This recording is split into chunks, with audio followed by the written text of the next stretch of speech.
data and understand our geographic parameters. We need to determine based on the population center, because this will be servicing emergency responses.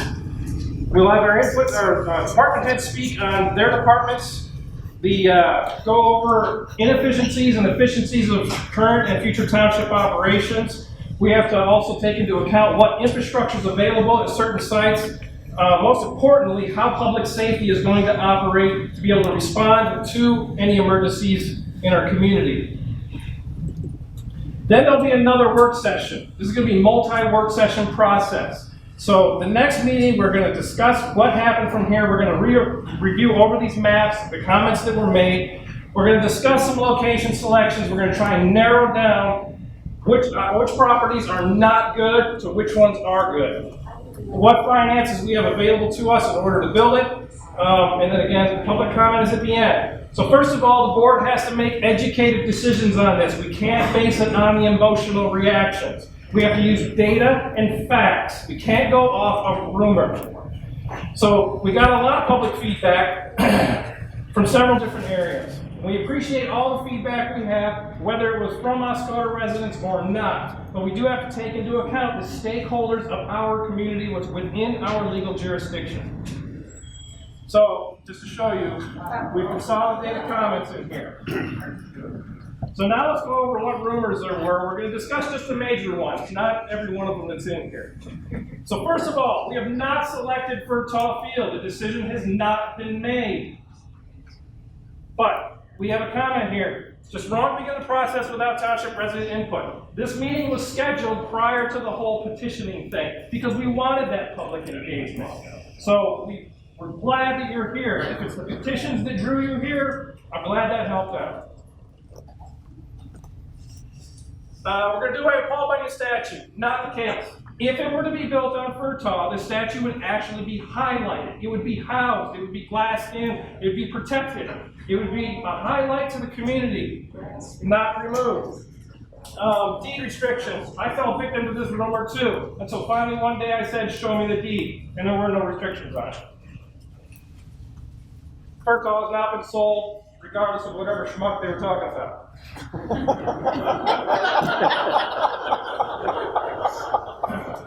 The road one here. We can't afford to do roads, so therefore how can we afford to do a township hall? Let's be clear. Townships do not receive road money. All the road money goes from your gas tax to the state, who then distributes it to county road commissions. Your property taxes do not go into road programs. So that's why we're asking for a millage. Because if you want the township to take care of the roads, then we have to have the money to be able to do so. Otherwise, we're going to suck $1 million out of the general fund, which prevents us from doing other things in the township to help out. Pretty much, if we were just to take care of all the roads in the township would be bankrupt. So, if you want the roads improved, vote for the millage. If you don't want to vote for the millage, then you're going to get what you got for the last 35 years, and we see where that's gotten us.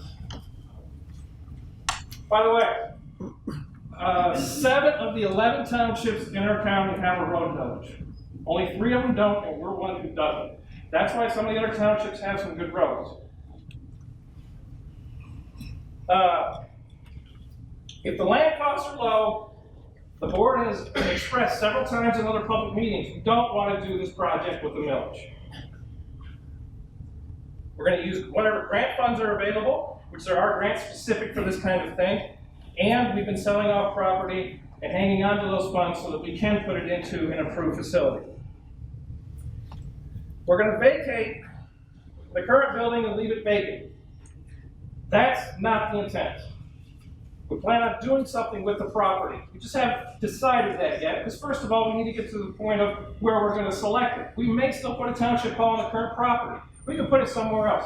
Don't know. There's a lot of options available, but first we got to get through some decisions, some preliminary decisions first, then we can start working on this. But no, we don't want to leave another vacant building down there. This is one comment that I had to split up into 2 parts. Why not put it on base where the city, which we're not a city, we're a township, is investing all our tax dollars buying up property? We don't buy property on Wordsmith. The Air Force conveys it to us. We've never bought an Air Force property. In fact, we've been selling off the properties. Stop spending our money and not planning for the future. That's a sensible comment. But that's why our township for the last year has been engaging in the Redevelopment Ready Certification Program so that we can show the state agencies and developers that this township does want some development. We need a year-round economy here. I'm sure we don't need to be a Traverse City, but we don't have enough to sustain businesses year-round. Part of the reason why you see vacant storefronts. So, and the DDA only encompasses about a 2 square mile area in the township. By that map there, you can see the township is 128 square miles, the 55th geographic largest township in the state, out of 850-some townships. So we got a lot of land area here, but the DDA was on such a small area here, we dissolved it and implemented an economic improvement committee so we can focus on development for the whole township. We'll go over government transparency, because everybody thinks that we have our super secret meetings that we put out on the internet. We have our regular board meetings twice a month. You're all welcome to come. Please come to those meetings, especially the work sessions. Regular meetings are where we sit and we make our decisions. Information given to us, yes or no, that's it. Work sessions are where we hammer it out. That's where we have our conflicts, we have our arguments. Sometimes we laugh, but sometimes we don't. So all the meetings are public. Here's all the boards that we have. You're welcome to come to all those meetings, a lot of them. And there are various times throughout the week, throughout the month. So when people say you don't have your meetings at a good time, trust me, there's a variety of times to select from. All meetings are posted on the door. We notify the newspaper. You can go to the clerk's office. You can call in. We can tell you all about the meetings that we have that you can come to. Here we have our files. When you see us reading during a board meeting, these are what we're reading. Publicly available to everybody to see. Plus, our regular board meetings, we post online, so if you can't make it, you can watch them later. That's our super secret meetings right there. So now let's get into why we need a new township hall. We're going to go over these subjects here, and then we'll get into the list of available properties. So first of all, the building was built in the 1960s, and it was built for a whole different kind of government operation. Townships functioned very differently then than they do now. That building originally had a library in it, but now that library outgrew that building. It was a lot smaller and had to be added onto to accommodate police and fire. We have foundation problems. There's water that comes in every time it rains. The electrical system is just a jumbled mess. Inefficient HVAC in part of the building, but the primary problem are the windows and insulation. They didn't build buildings back then as efficiently as they do now. Plus, we got sewer line backups because modifications to the building were one problem stacked on top of another problem, and over the years, it just kept getting worse. We don't have the right space for voting. For those who, I know some of you here are election inspectors, you know what I'm talking about. We're not quite meeting the requirements for what's required by the state regarding the distances things have to be during the elections. Trying to get people to flow through the building. There's no meeting rooms other than one in his office, but he's got to get work done. He can't have a ton of meetings in there. Plus, it doesn't fit the public. Record storage. We have a whole other facility where we store all of our records. We've had a different facility before that and a different facility before that. We've had to move them around as building changes have occurred, but there is no room in the township hall. So if you were to do a FOIA request, if you're the clerk, if you're the treasurer, you need to go find records. You're like, oh, I got to go back a few years. You have to travel to the other end of our I don't want to say city because we're not a city, but we're going to travel to the other end in order to go dig up those records. Security isn't a good thing. It's not compliant for disabilities. It's grandfathered in for that. Like to get things upgraded so we can accommodate that. So now we're going to the fire department here, and our chief, Alan McGregor, will speak on the issues that he's facing and what he needs in a new facility.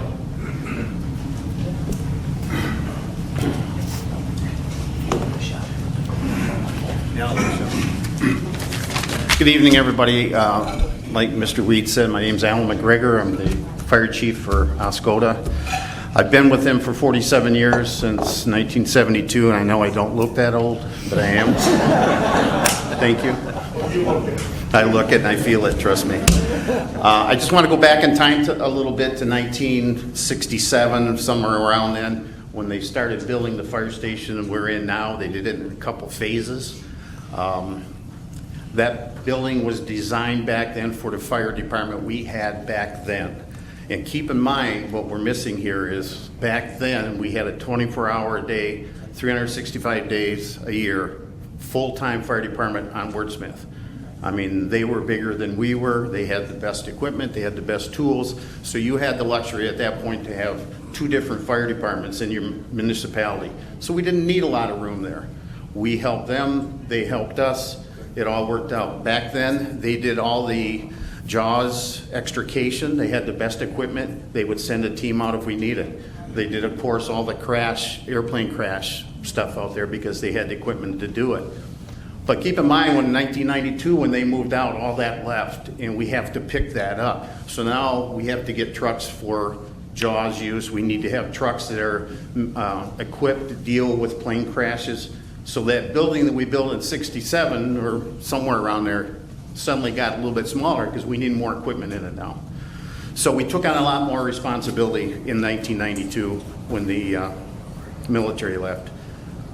I think a lot of you have seen the congestion on the weekends, sometimes backed up 2 or 3 blocks on US 23.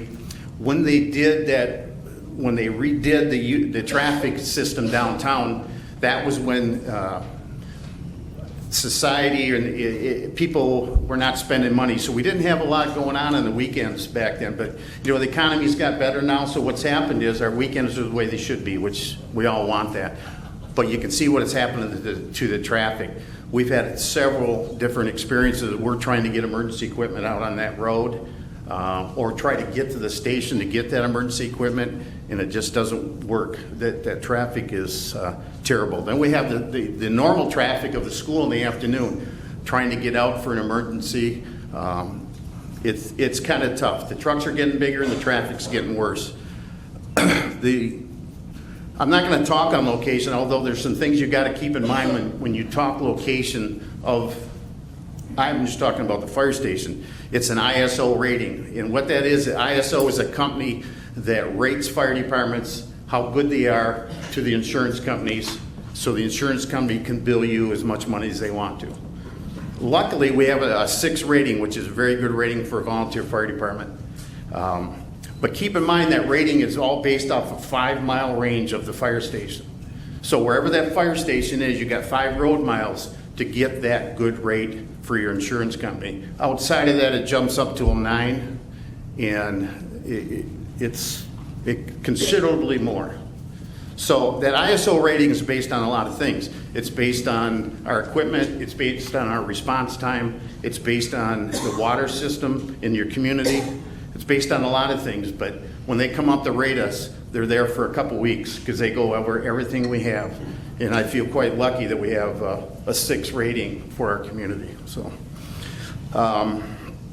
vehicle staging, when we come back from a fire, we have to back those trucks in, which is not bad when they were smaller, but they're getting bigger and the roads are getting smaller. So we have a hard time backing it up. It's kind of dangerous, especially in the summertime when people are walking up and down the sidewalks.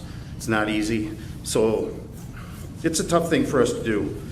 And when we're in the station now, and I would welcome any of you to come down to the station when we're down there and see how we're positioned in there. If we need to work on one of those trucks, we can't even open a door to work on them because they're parked so tight together, because we have to have so much equipment in there now. In '92, we started the dive rescue team, which is still in place today. We've saved many lives, but that brings in some equipment that station wasn't built for. So a lot of things have changed. When the voting takes place, and if it's cold and in the winter months, a lot of our equipment will sit outside all day. Most of all our equipment has water in it. It's a risky move to set some of that equipment out all day when you need to have a vote or whatever. And when we train at night in the wintertime, we have no place anymore to sit down at a table and train. In the summertime, it's not too bad because we go outside and train outside a lot, But in the wintertime, we do a lot of tabletop exercises, and if we really need to do that, we need to pull our vehicles out, set up some tables so we can have formal training. So again, they're out in the weather, they're out in the winter, the freezing temperatures. Basically, we've outgrown our fire station. I walked through that place many, many times and tried to think of anything that we could eliminate out of that fire station that we don't need, that's over. There's nothing. Everything in that fire station gets used regularly. And I'm very proud of our department. They do a great job. We save a lot of property. We save a lot of lives. This water rescue team is the best thing that's ever happened to this community. But it brings on more vehicles. We've just grown out of it. We have nowhere to go. So, thank you. Any questions from the board for the fire chief? All right, then on to our police department, where our chief, Mark David.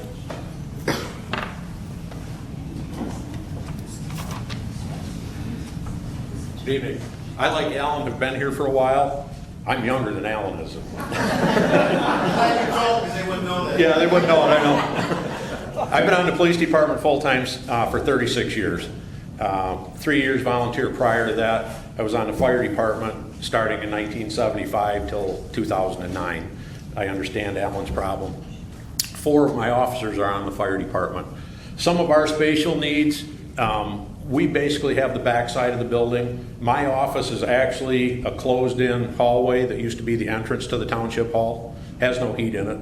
I'm a person that doesn't care about heat, but I have no heat in my office. People leave quicker that way. Our squad room, I think it was around 1992, 1993, they did an addition on the property, or on the police department in the back, trying to give us more room.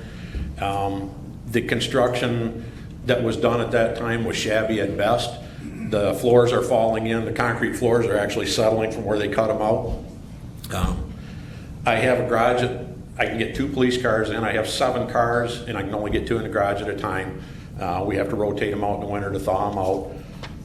We used to have our own dispatch office. Luckily, we don't have that anymore because that took up a big portion of our building.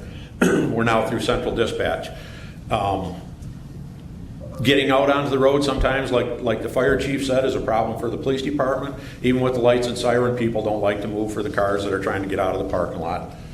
We make do. We get out. My code enforcement officer isn't even in the police department. He's up in the front part of the Township Hall because we don't have room for him in the back. Our squad room formerly was a garage, and now I have 7 officers working out of that same room. I have 4 people working out of the sergeant's office. 3 of them will be in there at the same time. We're running out of room. Do we need a new police department? It would be nice. Like I said, I've been in there 36 years, and it's been cobbled up and butchered up as it went. We have to have secure weapon storage in our building. People don't know it. We have fully automatic weapons, and that scares some people, but we do have them. We have to have them securely locked up in the building. We do that best we can. We have a lot of other equipment in there. Our IT equipment, computers, etc., and even the township modem and router has to be in the police department because we transmit criminal justice information over that, and it has to be secured in the police department. It can't just be anywhere in the township hall. Just a whole bunch of little things. My $70,000 pickup truck sitting out in the parking lot out here that people complained about already on Facebook didn't cost the township $70,000. That truck was $39,000 the way it sits right there, and we got $18,000 of that covered by a grant. The last 3 patrol cars we have bought, at least 55% of the cost has been covered by federal grants. We keep getting grants. We've got another grant application in now for the next car that's coming in this year. We have to rotate our cars out. There's been comments, well, they didn't need a new police car. We run our cars to 100 to 136,000 miles, and they're hard miles, and that's usually in 2 to 2.5 years, and then we get rid of them. We hand them down to the superintendents. From there, they may roll down to the meter reading car for the water department, but our cars are well used when they go off the road. It's time for a change. Is Furtoff Field the right place? We don't know. We're not going to say. Back when the base closed, I like to draw buildings. So back when the base closed, the chief would come to me and he'd say, take building 290 and see what you can do, make it into a police department. Well, I drew building 290, it was going to be a complete township hall. DPW was going to be out there, the garages, everything. That was turned down. I had a standalone building by the Circle of Flags for police and fire. That was turned down. I did a scale drawing of the old officers club. That one there was going somewhere. The township actually gave my scale drawing to Russo Engineering. Russo Engineering took my scale drawing, the original blueprints from the base, did a complete blueprint workup of that building, what it would cost and everything to have it done. Cost was over $10,000 to have that done. The gentleman that was the economic development coordinator for the base at that time said, we're not going to put the police department out there. We can sell that building for a lot of money. They sold it for $1. So, Yeah. but that building was a perfect building. It had 2 huge conference rooms in it. I don't know if you've ever been in it or not. It's where the Pentecostal church is now, right here on F41. Beautiful hardwood floors in it, everything. They completely drew it up, and the gentleman that was in charge, and they had reuse money at the time. There was reuse money from the military, millions of dollars, to convert these buildings to public use, and didn't see any of it. So, best we could do. Thank you. Good evening. So we are a contract operator for the system, and most of our facilities are out of the DPW building, so that's our operators that you see out doing fire hydrant flushing and routine maintenance or digging up water mains or whatever have you. But we do contract with the township for the utility billing office, which is in Township Hall. And that office, I think, may have been a closet at one time. I'm not entirely sure just because of the way the doors go off of it. But we do have the main server in that office that has all of the tax information, all of the finance information, as well as the utility billing information that is housed in that office. And that office should be more secure than it is. Like I said, it used to be, I think, a storage area. So there's more than one door off of it. And also, any of you who've been there to the window know that that window was put in, probably retrofitted. It's not a secure window. Most of the time when you go to a municipal facility and you have a window for service with people coming up to the window, there's some level of security there, whether it's more of like a bank teller window or something like that, to be able to put documents through, but to have some security for your staff. And we do unfortunately have some irate people that come in about their water and sewer bills, and I've had my staff member actually feel that they were being intimidated and they're not in a secure location. It's not a very ergonomic office. Like I said, I think it was retrofitted. They put a countertop in there, so it's very difficult to work within that space. And there's a lot of record storage that goes on, and as was mentioned by Mr. Weed, our records are all over the township. So if we need to pull up any of that past information that's not on the computer itself, to get any hard copies are located off-site quite a ways. So it is difficult for us. I mean, we are a small part of the township offices, and it would be nice also if it were located someplace where it was easier for people coming in from outside of the office to come in and talk to someone about their water or sewer bill and have it located in an easily accessible area, and not having the window or the office be ADA accessible is more of an issue for us, and I think also for the other staff that interface with the public on a routine basis. Thank you. All right, John Nordine, our Township Clerk.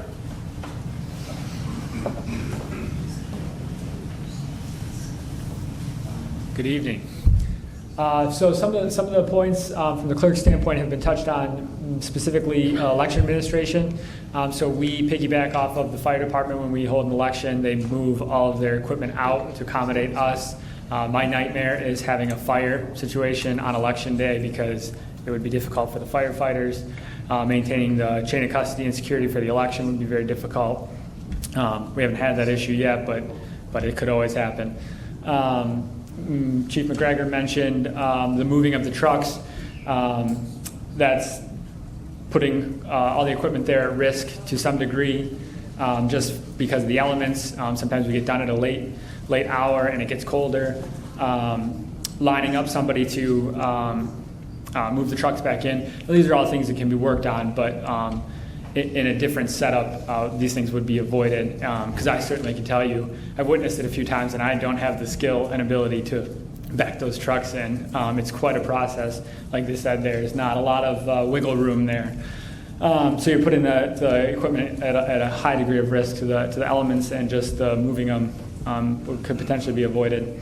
The other big thing for me is record storage. Mr. Weed also touched on that.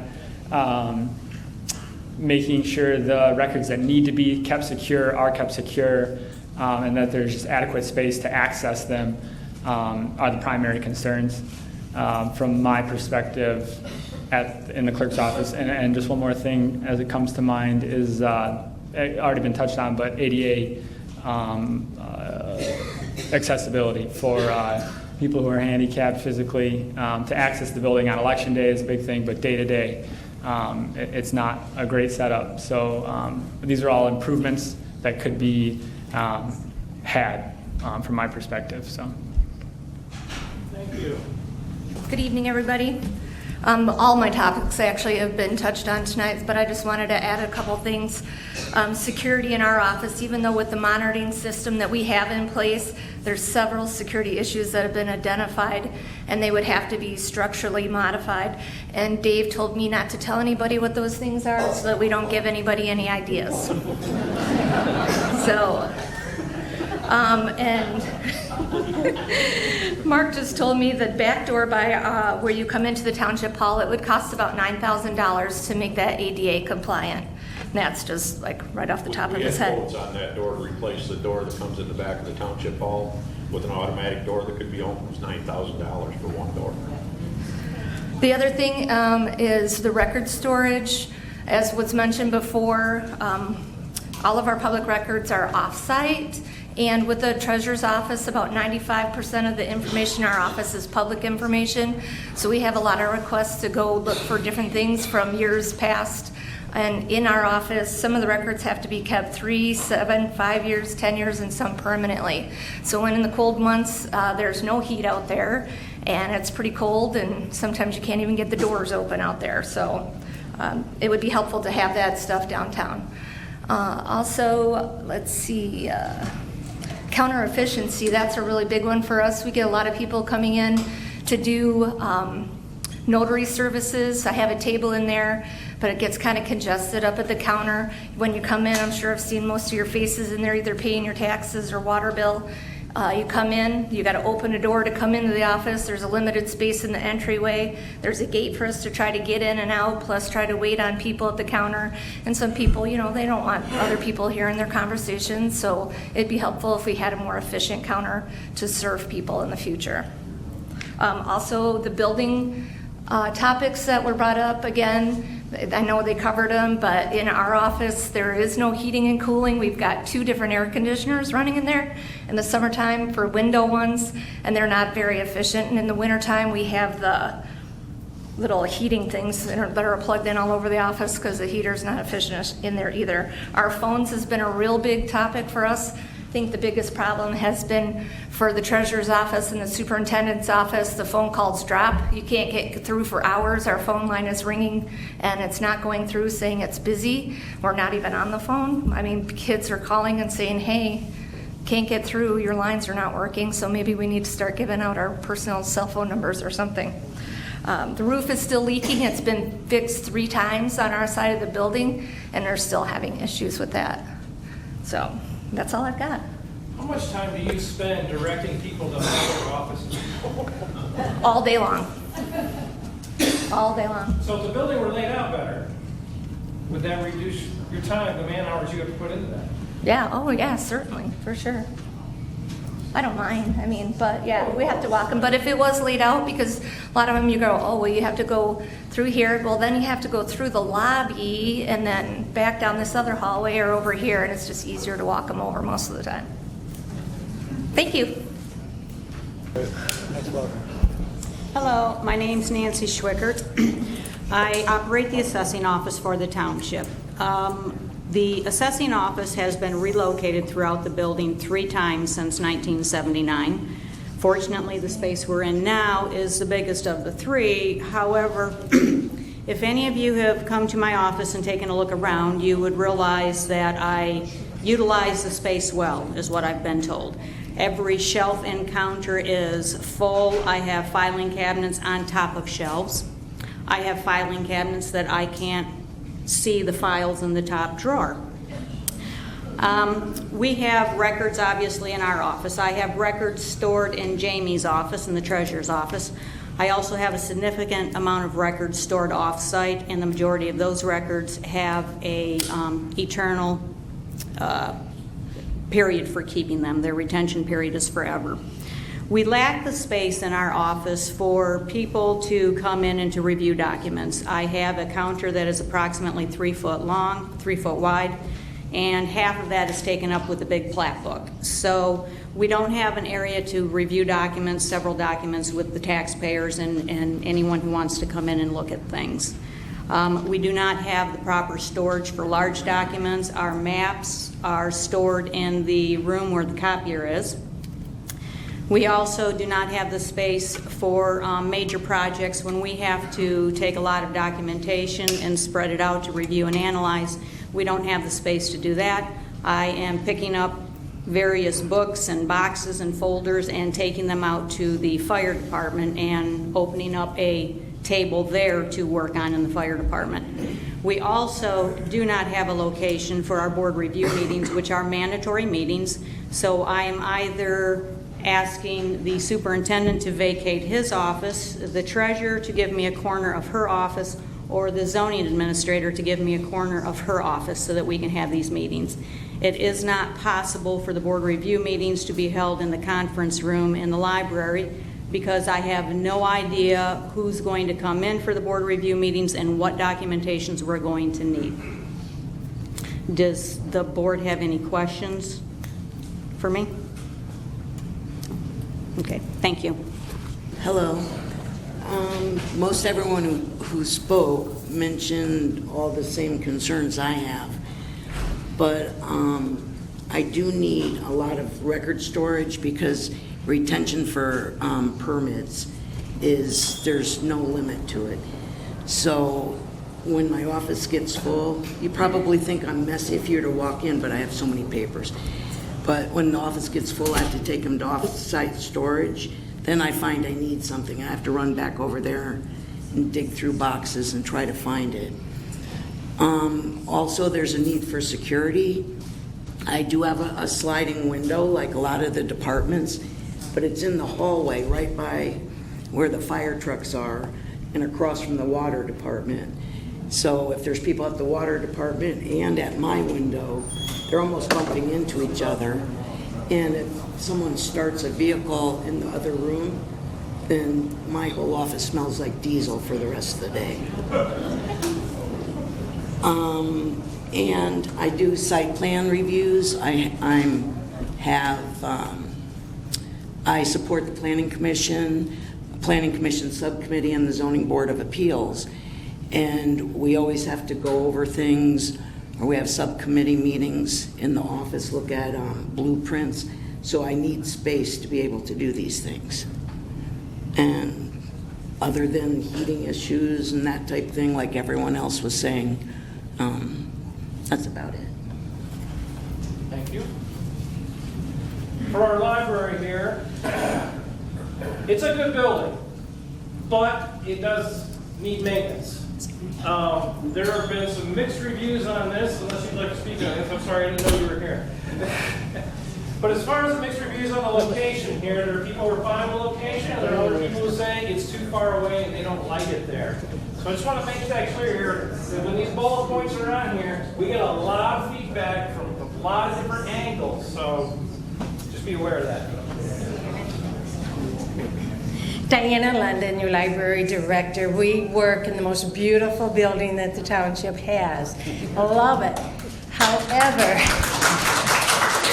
However, we have security issues out there. We have incidences that has happened to our staff that we've had to reduce library hours to increase staff hours so that no staff is working alone.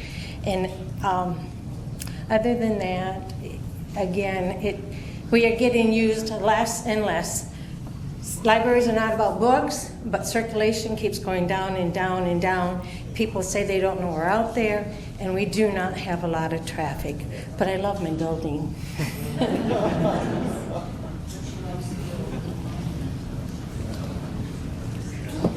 For the senior center, how many people know?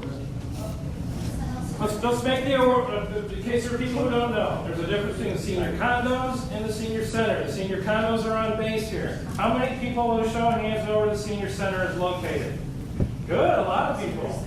So I think you can understand here, this is an aging facility. It's facing the same dynamic problems that our township hall is facing. As far as maintenance, the location of it. When people come and say, describe to me where the senior center is. Well, I don't know. Good luck. The building has been broken into, so it has security problems. And it's underutilized for the size of the facility. So the bigger the facility, the more the cost. Alex is the director for our Parks and Recreation. You here? Yeah. Yes.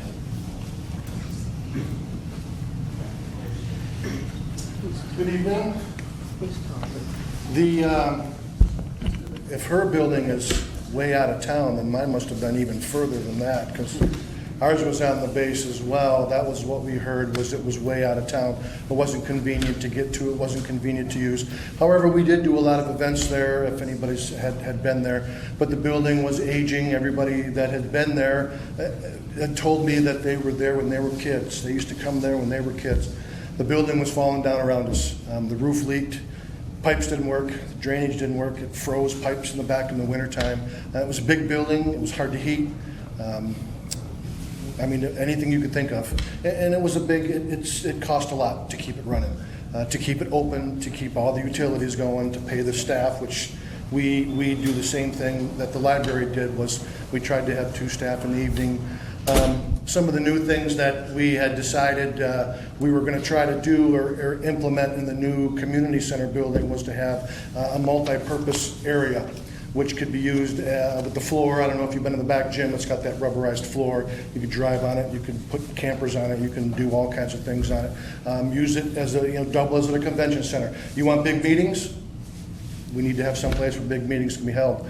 You want somebody to come in. We had jazz concerts 2 years in a row there that people seem to love. We kind of wanted to continue doing things like that. We wanted to have an elevated walking track and then use the area year-round. That's kind of another selling point that I was trying to get for the community center to be in this big all-access building. So, you guys have anything for me? Okay. All right, so now we'll discuss about consolidation of all these facilities. Good evening, everybody. My name's Dave Schaefer. If you haven't met me before, I've been here about a year. Thank you, everybody, for coming out this evening. I'm not going to repeat everything that was repeated before, but from a high-level view, our community has significantly changed since 1967, and the current Township Hall does not provide flexibility to meet the changing space demands of public safety and the current level of service this community is accustomed to receiving. This is not a new issue for police and fire. Chief David went over that. There have been several attempts to be able to rectify this for public safety. Across the country, many municipalities own and occupy outdated buildings that have reached the end of their useful lives. As a standard accounting practice for depreciation schedules, buildings are given a useful life of 50 years, and the current Township Hall is 53 years old. There's been many issues highlighted here tonight. Oscoda Township is not alone as far as a municipality with a building past its useful life and not originally designed or intended to be used how operations are currently forced to be used.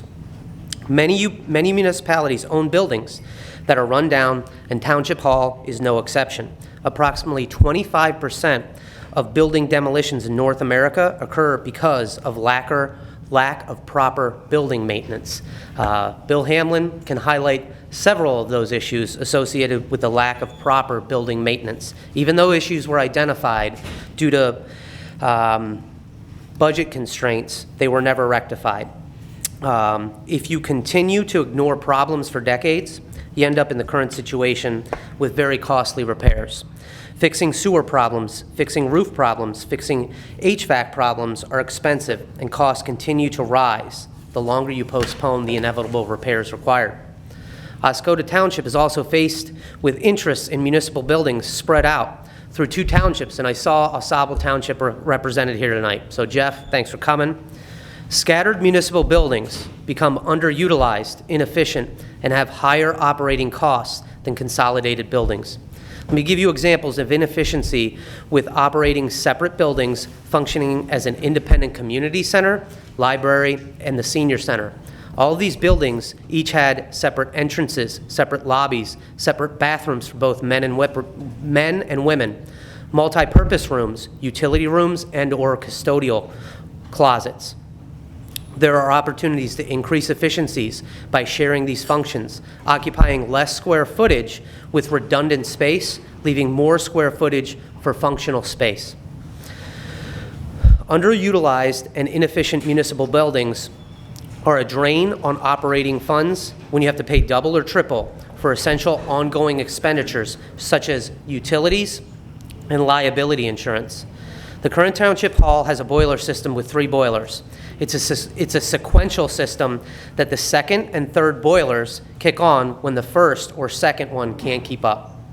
This type of boiler system is approximately 30% efficient, and the Township has been forced to add rooftop HVAC unit because the boiler system is not sufficient to heat and cool the building. The Township needs to decide if another rooftop unit, HVAC unit, should be added to cover the treasurer's office and the assessor's office, because the library was an add-on to the original Township Hall that currently where the assessor and the treasurer housed, and they are operating on inadequate heating and cooling systems very similar to what you would see in a motel room. My final point regarding the concept of a consolidated municipal services center is the Township would greatly benefit from transitioning away from multiple municipal buildings in scattered locations into a modern, centralized hub acting as a catalyst for economic investment downtown.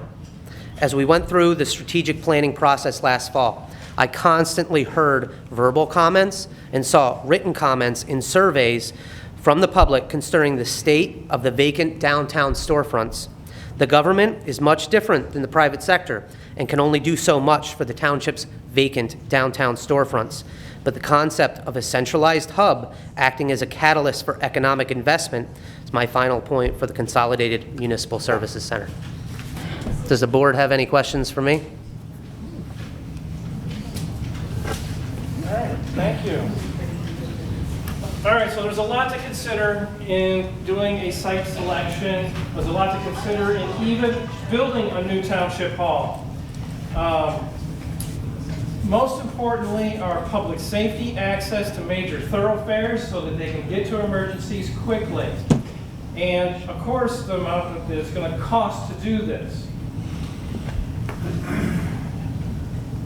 We've got to consider the square footage that's needed for each one of these categories, plus more than just that. Those are just the major ones. If we were to locate a Township Hall out towards the airfield, we then have to consider height restrictions. We have to have communication antennas on top of the facility. If we were to build it, if the land's too small, we have to build multi-story. What kind of restrictions are we going to face? And then with contamination, there's a lot of costs associated in contending with that, and we know there's quite a bit of contamination in this area. If we start digging and it turns out to be an old Indian village or something, that's going to create issues for that site. So again, the decision between low land costs or high land costs, which includes preparing that land. We've got to make sure that adequate infrastructure is in place to service a facility of this size. Right now, we're probably roughly estimating between 45 to 55,000 square feet to accommodate all this operation. It's up to 1¼ acres just for the building only. Then, of course, we're going to have state requirements for parking. A lot of complaints, oh my God, there's not going to be enough parking. No, it's required if there's enough parking. We've got to make sure there's adequate room for an emergency vehicle to exit the building, be able to stop, assess the traffic flow, and then be able to enter into a major thoroughfare safely. And of course, we want green space. Just don't want to pave over land and have a bunch of concrete. We want it to look nice too. So, I'm going to lead you on a journey through Oscoda Township. There's a long list of properties, not a complete list. You're going to see some properties on here, you're going to say, that's the dumbest thing I've ever seen in my life. It is. But they're on here to give a perspective, to understand everything that's available.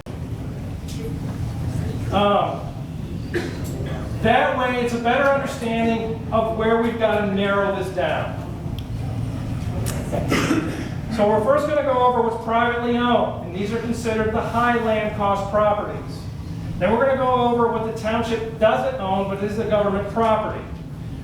Then we'll encounter everything that the township owns, first starting with what properties are out of Wordsmith, and then what properties are elsewhere in the township. Remember, it may look like the dumbest idea, but it's on here to let everybody know, to make sure the board is aware of everything that's available, so that way people can't say, well, you didn't consider this and you didn't consider that. So, we've got to narrow this down. There's a comment made, at Billy McQuaig Park. So by a show of hands, well, first, who knows where Billy McQuaig Park is? All right, show of hands, who wants a township hall built outside of Oscoda Township? All right, so now we've narrowed this down to within our legal jurisdiction. Let's make it clear here. I think this would have been a great site for a municipal center, but it is not available. The school sold it to a private property. They have plans for that property, so it is not an option. The former Oscoda School, you can see here, it's a sale price of roughly about $200,000, 1.3 acres, which is about the size of the lot the current township hall is on now. There are some slopes to contend with, and being able to get enough parking around that area is obviously going to be difficult. As you can see, that's a multi-story building with a gymnasium. So if you can picture a multi-story township hall with a community center, but where are you going to put the senior center? How much room for these other services we need? Where's the fire and police department going to go? It means we'll probably have to have two separate buildings, negating the purpose of trying to create cost efficiencies of one facility. And the cost. Right now we're up to about $8 million to renovate that. That's just to renovate it for housing. That's not even to renovate it for office space. There's this property right here on the backside of Whole Island that's available. Like I said, you're going to see some stupid things on here. At least how we're looking. Of course, this neighborhood's not built for that kind of traffic that goes through here. And you have a choke point for emergency vehicles. Now, people have said, utilize the vacant buildings that are downtown. Well, first of all, the vacant buildings have to be for sale. They're privately owned. They're not government owned. People say fill the storefronts with businesses. Well, if you want the township to enter into 20 different retail businesses, which is going to be a failing venture for a government operation, we've got to rethink some things here. So anyways, I'm going to go through every block in here. But the time to acquire these lots could be upwards of 80 years before they even come for sale, if they ever come for sale. There's demolition costs associated because those current buildings cannot accommodate a municipal center. And of course, it could be affecting people's homes because we have homes on some of these blocks. So starting here at the southern border of Division Street, there are properties down here that are in Oscoda also. But you can see there's 14 private properties and then with here 13. True cash value is what those numbers are. That doesn't mean it's what we're going to sell for, especially if they get wind, oh my God, they're going to build a township hall, I want my $1 million off my one property because I want to get rich off the government. But this will give you an idea here. Are they good locations to major thoroughfares? Yeah, they are. But is it going to be 80 years before we can build a township hall on here? Then we're moving up. White Street, River Road. We have these properties. This building here is the old IGA that's for sale. I don't have a price on it. We're trying to get an updated price. I just have an old price for it.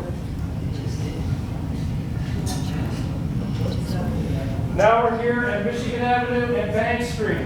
Here's this old gas station property owned by Speedway. They have no interest in giving a low offer, offering a low price on that property. They don't care if they sell that or not. There's people who live here, their homes. Then we'll go further north on 23. This is Zubeck's right here, and this is the complete auto care property. Two different sales, a total of 1.5 acres at $450,000. So are there any adjacent properties that's associated with it? I don't know, it doesn't look like it. It looks like it does have proper safe access to a major thoroughfare, that being Cedar Lake and US 23. It's got the infrastructure. It's probably going to be some demolition costs involved in this. Go on the other side of the street, we have Family Video. $900,000. Only 1 acre of land though. So definitely not enough room. Then when there's a property back here that was for sale, I'm assuming it still is. We're trying to get some information on it. We didn't get any yet.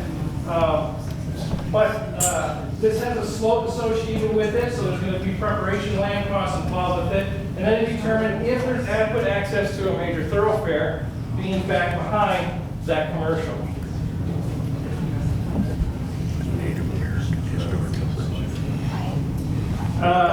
This is the old Gray gas station here, 1 acre. There are power lines here, so even if we could acquire land back here, you still have to contend with these power wires.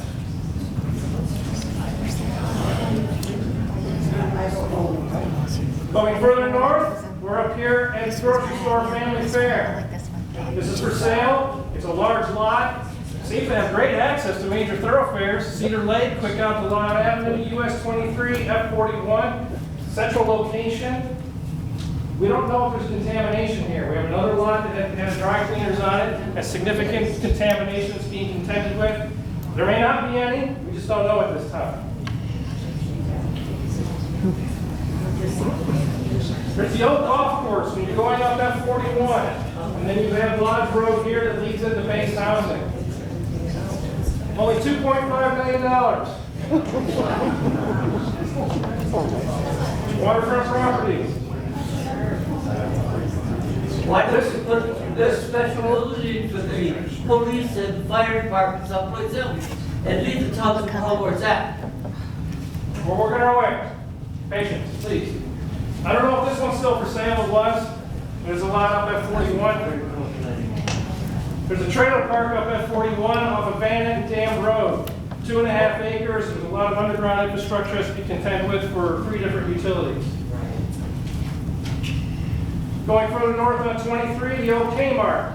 We heard that Kmart was shutting down. Now we don't know if it's shutting down. We heard there was an acquisition. A lot of unknowns associated with this. Good lot size though.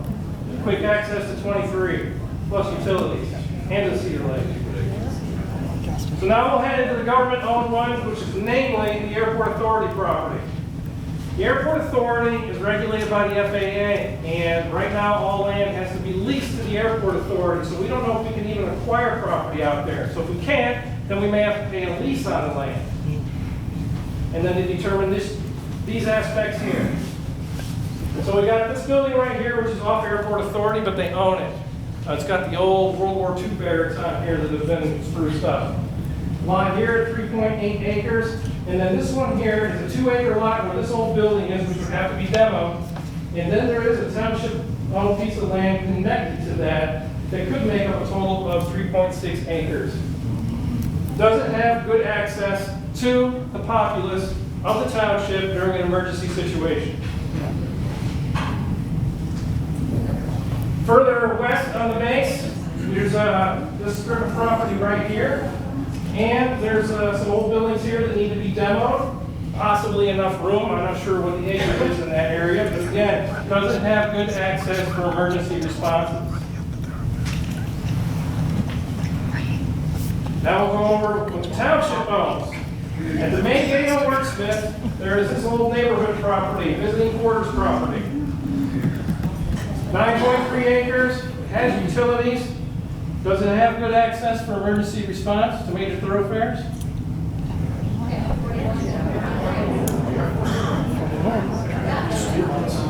Then there's a property here where the old community center is at. There's a property right here, just northwest of that.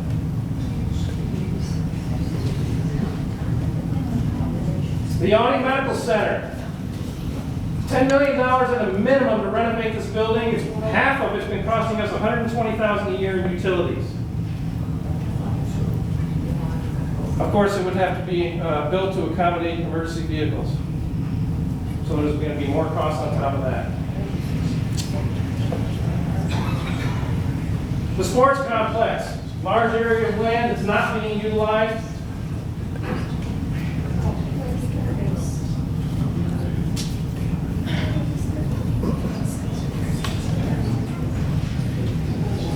Township owns just north of Phase Housing here. There's two parts of the land, this one here and this one here. One of them does not have road access.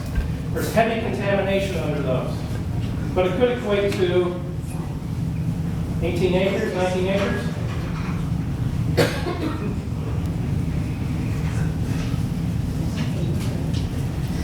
The DRMO facility at the very north corner of the base.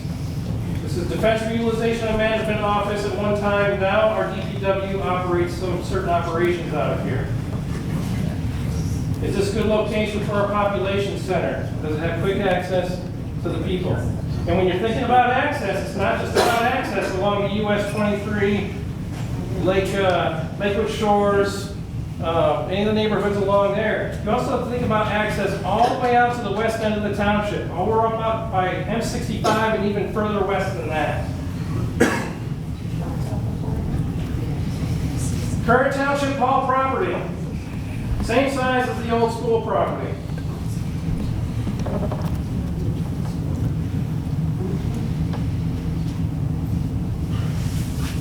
The Artisan Hall property is obviously not large enough, even though the township owns this parking lot right here. It still does not make up enough room.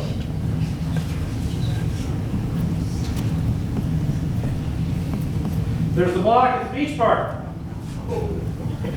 There's a slope of the land to deal with there. Is it even big enough? We don't know.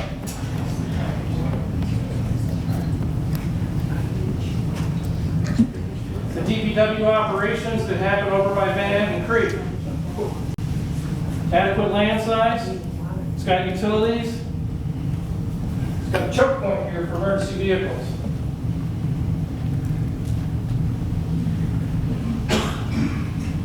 Riverbank Park. I warned you.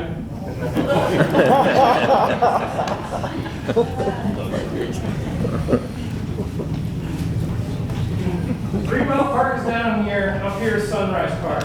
Across the street from that, the township owns two narrow strips right here that was handed over to us from the DNR. They're parcels that may be able to use if there's no DNR restriction, but they are narrow strips of land, and where you see this gap in the trees is where power lines run through. And it's not flooded. It's getting narrower. Yep, hydrology. Right where we're at now, right in the park. It's missing a few utilities. Of course, we don't know what to contend with this contamination because we're sitting right over one of the hottest plumes that's coming off the base. The old dump up at Kings Corner Road.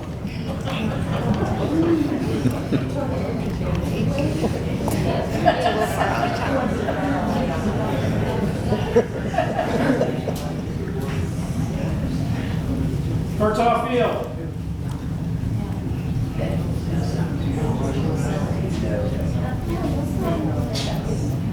I'm not advocating for Furtaw Field. I'm neutral on it. I actually think there's about 3 good locations. But this has two good road strips here that you can get around a traffic jam if one occurs on either one of them for emergency vehicles. Now, there are some other properties that are available, but we got to consider these with all of those. So if the board members find any others, then bring them forward at the next meeting. Aaron, I do have one comment. I know you showed the properties on the base, but I thought that in the original plan, we were going to be using MEDC grant, And what was the recommendation, Dave, Right, from them? so here we are dealing with, we're gonna go try and pay for this with grants, so we don't have to go for a millage. And that would go through the Michigan Economic Development Corporation. And they have already, we had a project we wanted to do out here on the base, and they have already said they don't like the optics of the contamination. You cannot use their money on Wordsmith. So, sad news.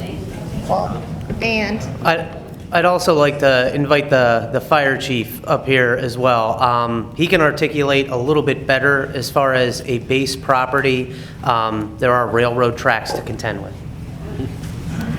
Real quickly, and I think the police chief will agree with me, you got to consider railroad tracks, and I'm not saying compared to any property, but you got to consider railroad tracks. We as firemen, if we have to go to our fire station to get the fire equipment, and we have a train across the road, that's a problem. And I would think if the police department was on one side and the bank got robbed on the other, that would be a problem. So I'm not saying it's a major factor, but I think when you consider a location, you have to consider some of those obstacles that may come into it.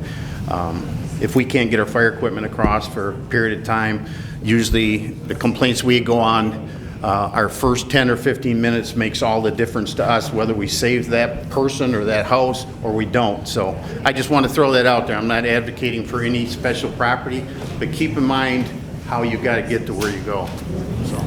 All right, hold on for questions until our public comment period, please. No, I think we're better wait. The thing that I'm thinking of is the township has the police department and fire department, all of the township law. Take them out of there and put them in their own building. And then you'll have all the space in that township law to eliminate all these problems that you're having. I understand, we have a public comment period though, if you can speak during that time, please. But it's not that we haven't thought about those things, we have. All right, department heads have anything extra? Yeah, I forgot a couple things. Our evidence storage room that we have right now is not much wider than what these tables are, maybe another 2 foot. Used to be a former bathroom and a shower. That's where our evidence is stored. Our changing room for the officers, which is in the upstairs part of a building that doesn't exist. We're not supposed to be there, but we are because we had no other place to put it. And there was something else, but I can't remember. Oh, we do have security cameras on the building currently. We have security for the treasurer's office. It's inadequate the way it is set up right now.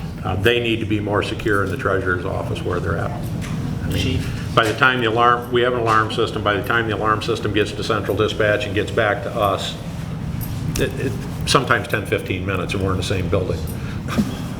Lack of showers to decontaminate? Yeah, we don't have, we have one bathroom for the police department.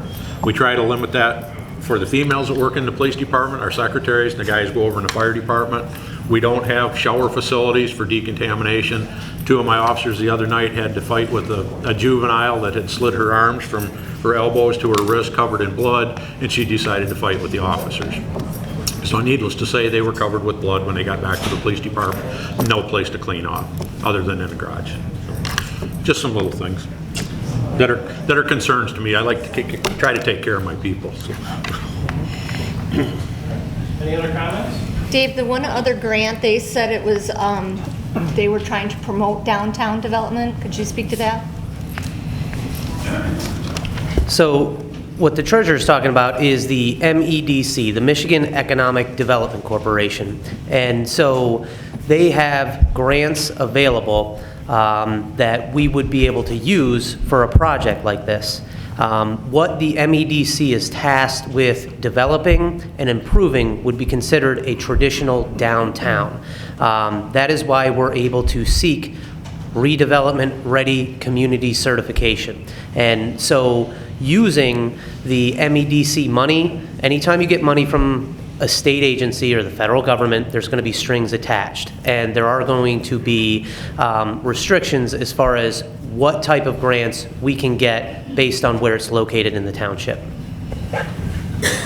If I may, one more thing, Aaron, when you brought up the archaeological sites, there is an archaeological site that a lot of people don't know about in Oscoda Township that runs from approximately the Cedar Lake Elementary School almost to Kmart. It dates back to approximately 5,000 to 8,000 BC, and then up into what they call the early woodland era and into the Native Americans that we know now.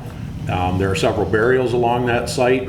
The Cedar Lake Elementary School is actually built on that site. The site with the gas station up by F41 with the vacant lots up behind it, that is part of that site. Burger King is actually built on that site. So we do have that type of archaeological history in this area that it can shut down a project just like we had to do with the US 23 project downtown with the one drain they wanted to be put in because they did dig into a burial site there. We were able to move the drain, put that site back the way it was, and remediate it the way it should be. So. Did you want to say anything? Everybody's pretty well covered the infrastructure part. It's just non-repairable because it's all poured. All the cast iron pipes are in the concrete slab. You want to tell them about that as far as the sewer? Not really.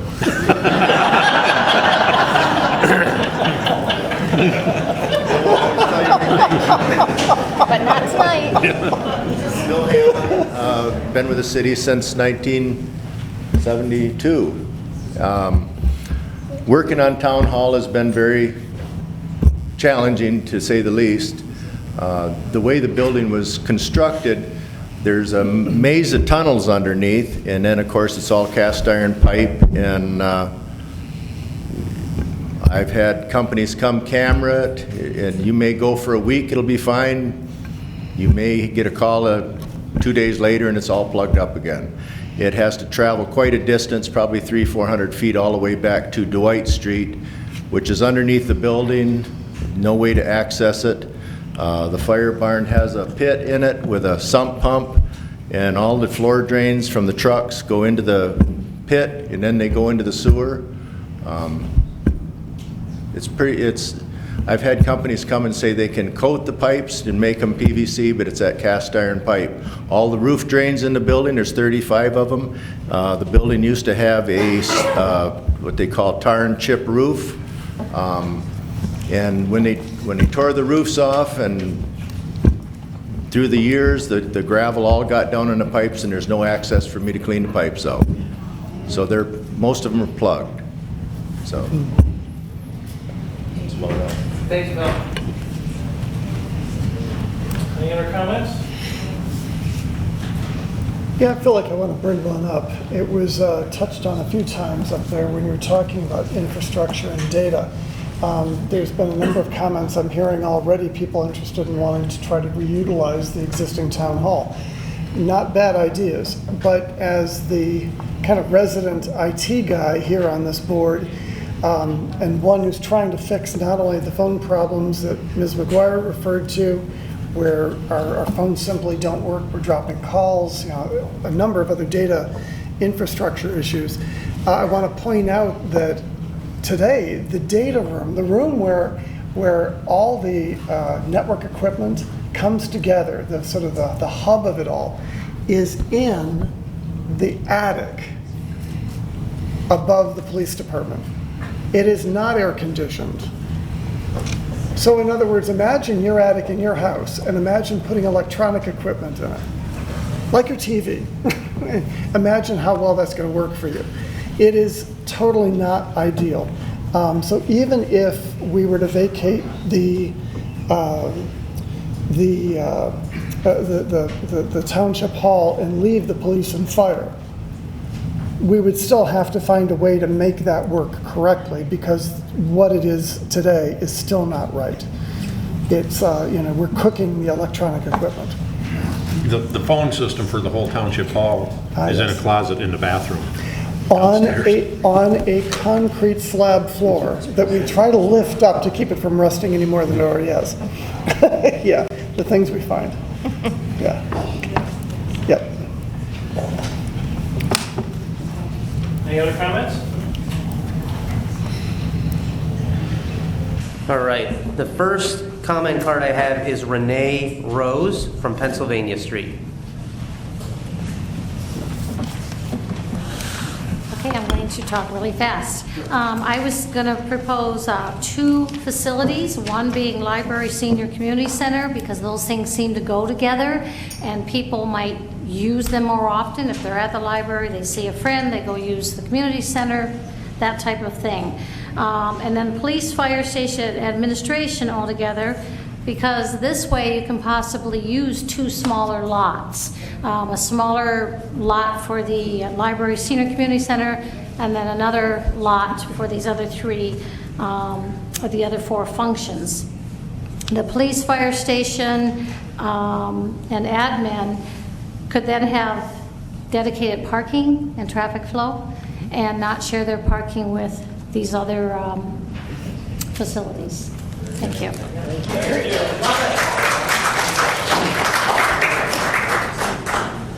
Right.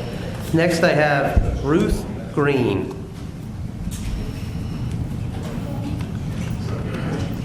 Ruth Grant, probably? Ruth Grant, I'm sorry, Ruth Grant. They're in the parking lot. What street? Hold on. Okay. Yep, go on. Moving on, Kim Loveland off East Bank.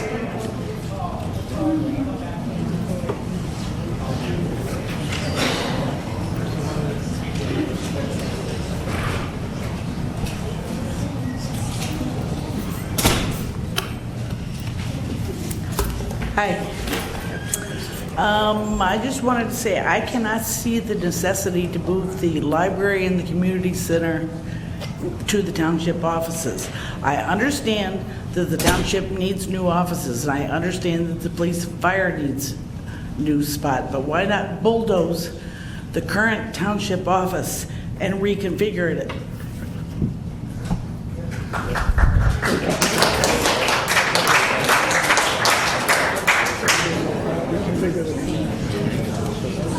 All right, now I have Ruth Grant.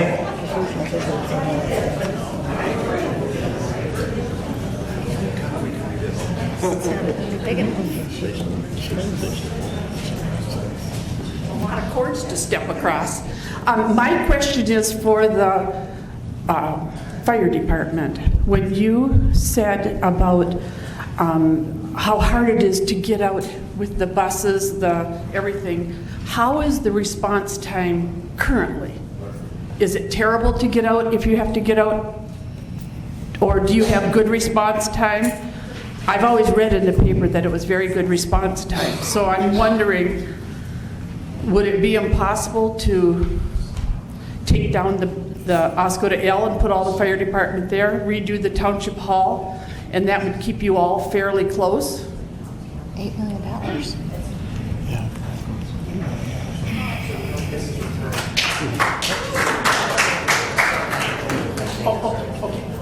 That's what I wanted to know. Sure. But we have the response time. You can't answer. No, we're compiling this. Okay, great. Thank you very much. Thank you. All right, and what I was explaining, this is the time to make your comment, or we can't go back and forth question and answer. Tammy's compiling all of the questions, and we'll be able to get out all of the answers. Next, I have Grace Gallagher on Virginia. I think she left. Oh, okay. Next, I have Linda Slaggert on Ridge Road.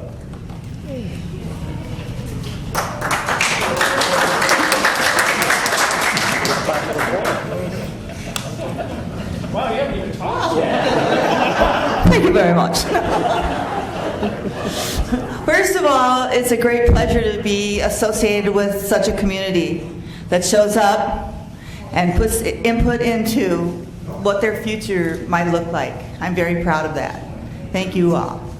I'd also like to thank our township board. It sounds like you have done a terrific job putting this entire presentation together. And the circumstances under which you operate are just, I'm just almost like, how do you do it daily? It's incredible that you have to, I don't know, try to function and do the job you need to do in a facility that absolutely is, I guess, an embarrassment. Yeah. It's not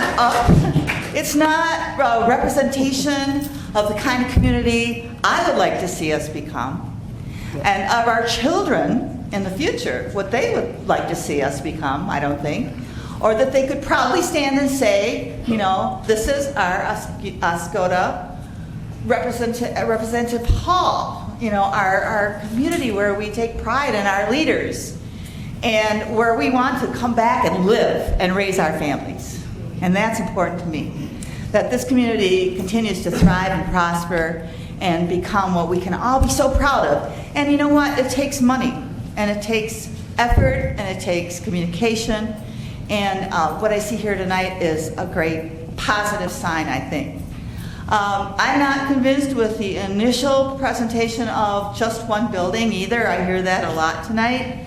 I think really the fire and police department deserve their own space. They need it. Family Fair sounds like a great opportunity for them to hit 3 roads at once, US 23, Cedar Lake, and also F41. They could get places quickly. It sounds like a great location for them. But I would like to speak for a minute about, if I have a minute, am I out of time? Okay, community center. I'm very much concerned about the community center. A lot of great people I know lost a treasure and a gem for this community when we lost the community center. Whatever we decide to do with the community center, I hope we keep this in mind. It is a community center.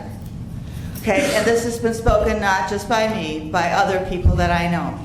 It served children. It served the youth of our community, the energy of our community, the vitalization of our community. We need to keep servicing those people and also our seniors and our citizens that want to stay physically active and healthy. We need to keep healthy as a focus of our community. So please keep in mind a community center that would service the entire community. Thank you.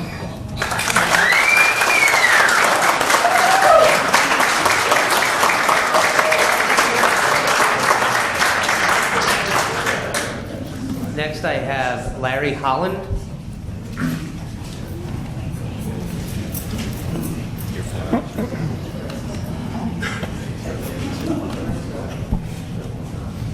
Good evening, everybody. I've prepared this brief 72-point speech. So the first things that come to mind predominantly in our community is that so far the construction that has occurred in the past has been over budget. So that's concerning when we're talking about let's move buildings, let's start building new stuff. I'd like to see what the projected sales from these buildings that we're using right now is going to yield to the township. Estimates are fine. We got a lot of buildings, DPW and all the maintenance offices. We got a library, we've got senior center, township offices, fire, police, storage, community center. Those are a lot of properties that haven't been on the tax rolls. So when these properties get sold, it's going to generate some net revenue back to the township. So revenue gains, that's good. But those revenue gains have to exceed the expectations of what any expenditures are going to come from these projects. Returning any of the public-owned properties back to the tax rolls is going to be awesome. I'd like to know what the past 5 years of expenditures for emergency contractor-related expenditures have been. What have we been spending the money on? I heard that the roof's been fixed 3 times and still leaking. It sounds like contractor problems. It sounds like mismanagement. It sounds like some bad contractors. What are we doing about that? What's it expected to cost if we have to replace that roof again? We need to know the numbers. If we don't know the numbers, we don't know the business. It's fun to start talking site selection, but we got to first focus on that consolidation so that we know where the numbers are, so that we know what we can afford as far as the site goes in the first place. I need to see numbers. What's the past 5 years of electrical and gas, all these expenditures? I mean, these are a lot of buildings that we named off earlier that are all just burning fuel and burning electricity. There's no doubt in my mind that consolidation is an answer for reducing costs. We do it in business all the time. Where can we save the money? But we need to know what those numbers are, and those are easy to get. What have we been paying all the natural gas and propane and electrical? It's nice to quantify those numbers. And then, using some of these fantastic consultants and engineering specialists, We would like to know what the expected operational costs are of a future building. A smart building, a beautiful building with Paul Bunyan encased in a perfect glass thing. What are we talking about for future expenditures, right? I think that we should consider capital expenditure freezes. If we're thinking about getting rid of that building in the middle of town and bulldozing it and all this stuff, let's start thinking about capital expenditure freezes on that building. I saw that we're looking at running wires, reconfiguring the entire building, all this stuff. That's money out the window that probably isn't going to be reclaimed. So if you guys are serious about moving that building forward, stop spending money in it. It's obvious that we didn't spend enough money in it in the past, and that's why it's falling apart. Don't start now. Thank you. 2 other points, and I'll be done. Insurance savings. All right.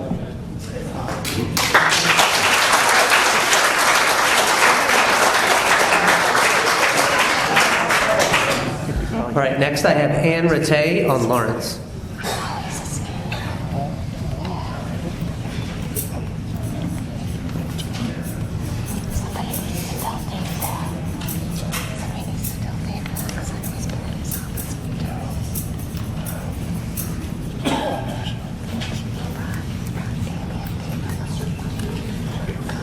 Mr. Weed, members of the board, people in attendance. I graduated high school with Artie Furtaw, Marianne Bartels. It was our understanding that when the Furtaw family gave Furtaw Field to the high school, if and when they were finished with it, it would revert back to the family. I'd like to know what is going on with the family and the ownership of Furtaw Field. Also, I've done a little research going to Saginaw, Tawas City, East Tawas, Alpena, and I have found that the library in Saginaw, and they have 4 of them, they're all in different locations. The police department has 2 buildings in different locations. The fire department has 4, and they're all in a different location.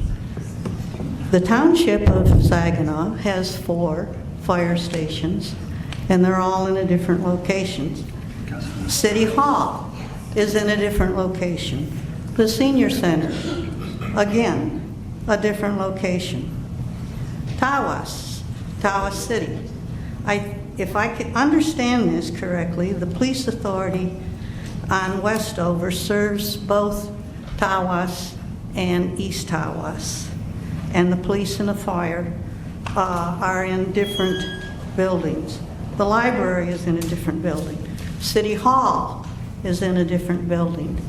The assessor for East Tawas is not in the corporate offices. She's in a different building, or he's in a different building. The library and the assessor share the same building. The fire department is different. The senior center is in a different building. Alpena. The public library is on First Street. The fire department and the police department share a building on Chisholm Street. The city offices are on Campbell. The city manager is on First Avenue. So they all have different locations. Now, I would like to see the police have their own building on one of these smaller pieces of property. The Alpena State Police, Michigan State Police, when they moved from 23 and Ripley, from a brick and mortar building, built a nice 1-story stick and frame building. Okay, all right.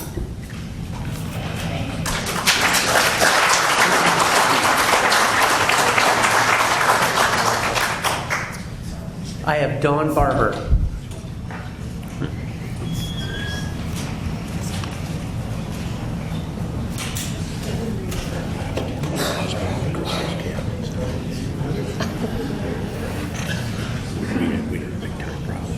record. My name is Dawn Barber. I'm the one that started the petition. And this is just paper.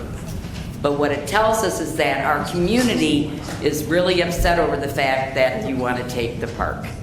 Where you put other things at, you know, like the police station and the fire department and all that, I realize, I've talked to Jamie too, that it needs to be moved or it needs to be rebuilt or whatever it is. Nobody wants anybody to touch the park. So do whatever you're gonna do, but don't touch our park. I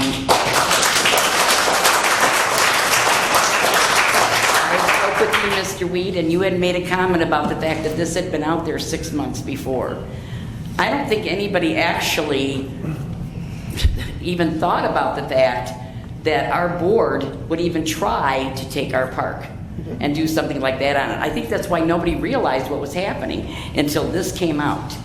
So now this is out, people are here, and there's already hundreds of other petitions out there and online that I wouldn't doubt if there's 5,000 by now. I couldn't even get them all counted and get them all picked up. That's how many are out there.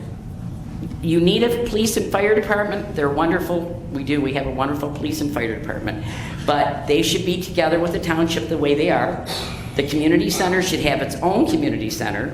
And this is from, I'm not saying that from me. I'm saying it from the last time I left the meeting on the 1st of the month, I've spoke to, and I've been counting people, 457 people I've talked to from different age groups.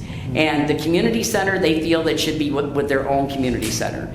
They're not really happy about it being in the area with a police department and fire department. And the senior center, they should definitely have their own place. They're gonna try to pull up to a place like that and try to park. And as far as the library, oh my gosh, that's a wonderful library. I can pull up there, park my car, and not have to deal with anything or any commotion or other bunch of cars or have to park a mile down or anything. And when you start doing all that and combining all that, you're definitely going to have parking problems. You're going to have, I don't know how many places are you going to be for seniors to park. I mean, you're going to have 100 of them, you know, for handicap parking. But, you know, as far as you, well, you are. I know. Look at me. I walked up here. It took me 10 minutes. The point of it is that your township, your fire department, and your police department can all be together like it is. You could rebuild on what you've got and go up layers, and then you'd have more room. But if you're talking about the fact of response time and getting out onto the road because of reasons like that, okay, then you have those reasons. There you go. Thank you.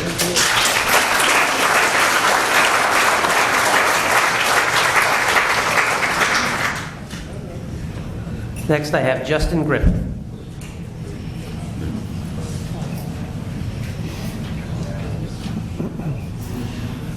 Hello, my name is Justin Griffith, and I am chairman of the Oscoda River Canoe Marathon.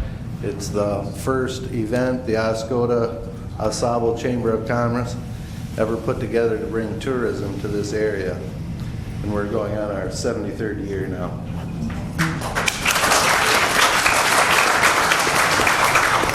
I'm also a property owner on the north end of the PFAS plume here on Indian Trail.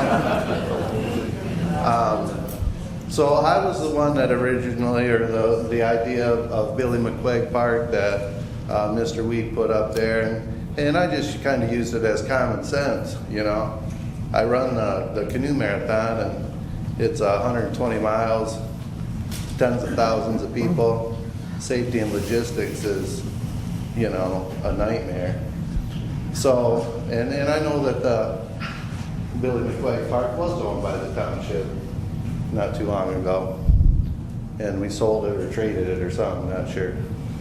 But Al McGregor pointed out the railroad tracks that his team may have to navigate. Well, I would, personally myself, would be more worried about the water way that you have to divert or go across. As the canoe marathon, we're international. We always think and consider of terrorism, And if our bridges were all taken out or our dams were taken out, I would want my emergency personnel stationed on the south side of the river. And they have access to the hospital that they would all take you to, all that stuff like that.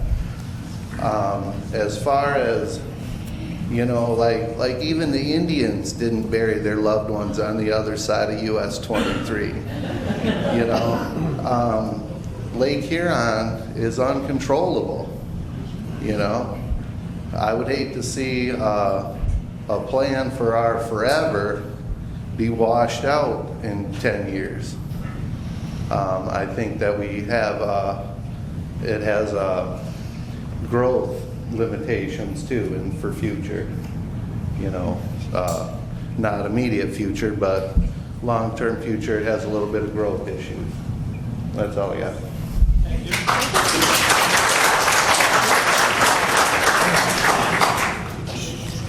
Next, I have Deanna Ruckman.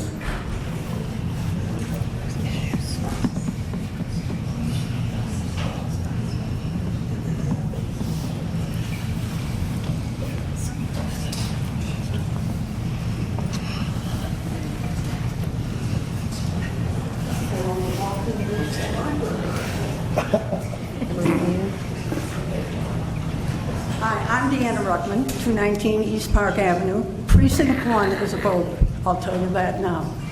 I don't disagree that you need a new building. I don't disagree with that. I don't like where they want to put it. I don't like where they want to put it. That's a park, and it should be utilized as a park. I'm sorry that all of your files are not digital. I can't believe in this day and age that they're not.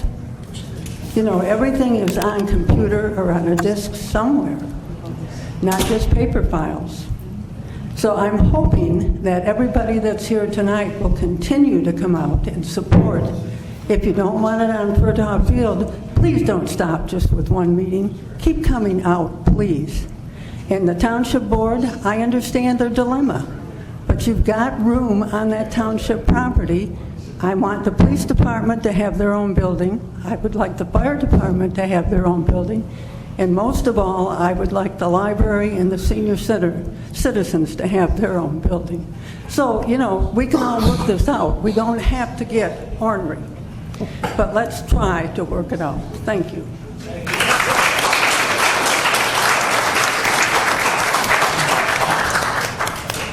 Next, I have Penny Campbell.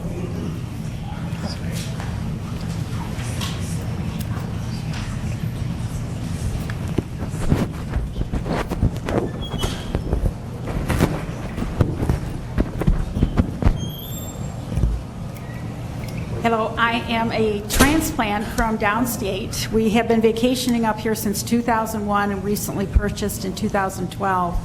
And I can see the possibilities of growth in this area, and I've heard a lot of plans for, I think that somebody mentioned the spaceport and all this thing that they're talking about, and other businesses that could come in.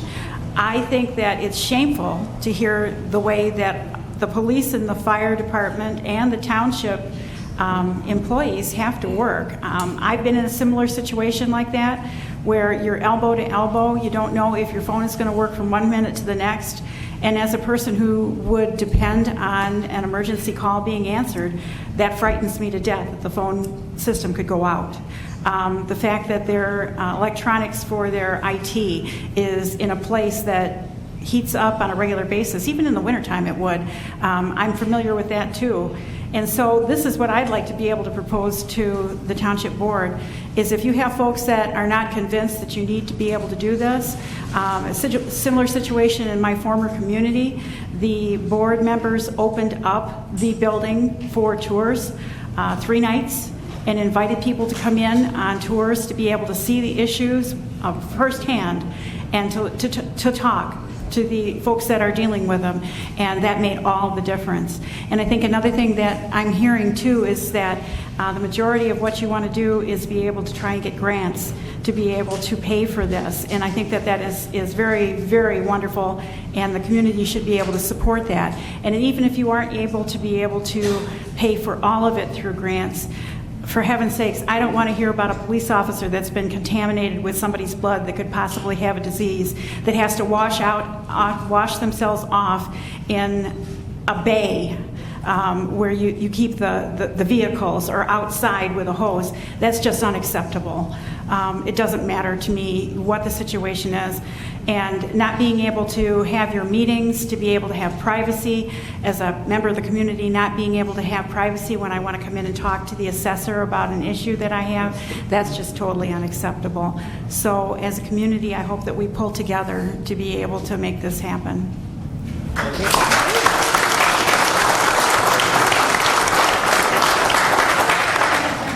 The last one I have is Irene Dunn.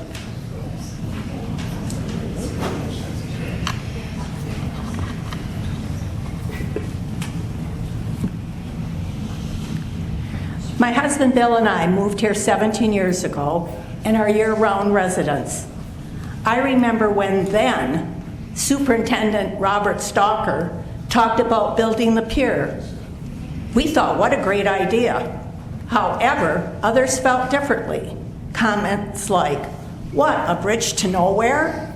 A waste of money, even though grants were given? And other comments I can't repeat. People did not want change. However, now when you go down to the beach, people are up walking on the pier, summer, winter, fall, and when the snow isn't too deep in the winter. Rick Godwin, an internationally known teacher, speaker, and motivator, said, one reason people resist change is because they focus on what they have to give up instead of what they have to gain. After attending all the open meetings the township has had at the Warrior Pavilion, even served hot dogs at one, and listening to all the facts with an open mind for building new and much-needed township structures, which include police and fire station, community center, library, senior center, township government offices, I personally believe Furtog Field to be the best place. The township would keep Paul Bunyan there and possibly call it the Paul Bunyan Complex. Anyone driving through town would see this as the center part of town, and it would give Oscoda an identity. My vision is not to see land that is vacant most of the summer and covered with snow from November to who knows when, but to see Paul Bunyan welcome children who would be able to walk or ride their bikes to the library, community center, a more convenient location for seniors to use the library, senior center, the community center, and then possibly stop at a coffee shop or one of the businesses in town. Lastly, a new police station and fire station and government offices. No more spending money on land, on Band-Aids to fix old, outdated buildings. George Bernard Shaw, an Irish playwright, said, progress is impossible without change, and those who cannot change their minds cannot change anything. Change isn't always easy, but I look forward to a future for us, a brighter future for Oscoda and the families that live here. I would also like to thank the Township Superintendent, Dave Schaefer, the Township Supervisor, Aaron Weed, and the Township Board for their transparency and getting the citizens of Oscoda involved with this process. Whatever the final decision is, I only wish the best for Oscoda.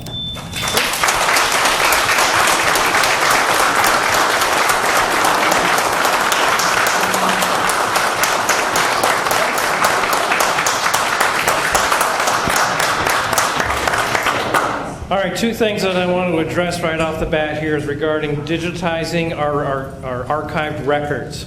That costs a phenomenal amount because as a government agency, we have to conform to certain requirements. We just can't go buy a scanner and throw some documents in it and digitize them.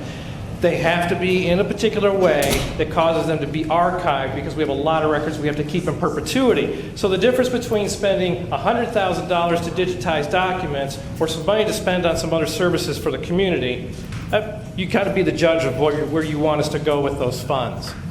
Another the other one? Oh, regarding the costs that Mr. Holland had brought up, those costs will be detailed out. But we have to understand first where we want to put the building, because the size of the land, the shape of the land, if we're reusing the same land or going on a different piece of land, what infrastructure is involved, the hydrology of the land preparation, is all going to be a determination in the cost. So if we come up with a bunch of costs right now and select a site that has a lot of other additional costs, now we're way off on our figures. So that's why we got to get it narrowed down first. What are we going to do? Keep it on the same lot, go multiple buildings, consolidate into one lot, spread it out all over the place, put the township hall all the way out in M65. Whatever the decision is, we got to figure out a few things first. Then we can start gradually narrowing this down into making it the right decision for the community as a whole.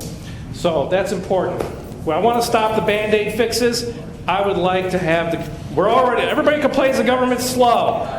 You can see our efficiencies are making us even slower. I'd like to kind of make things a little better along the way, but that's up to the board to make that decision, whatever that is.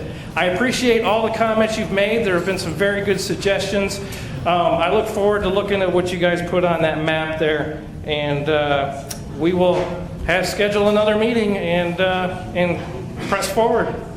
So thank you everybody for coming out.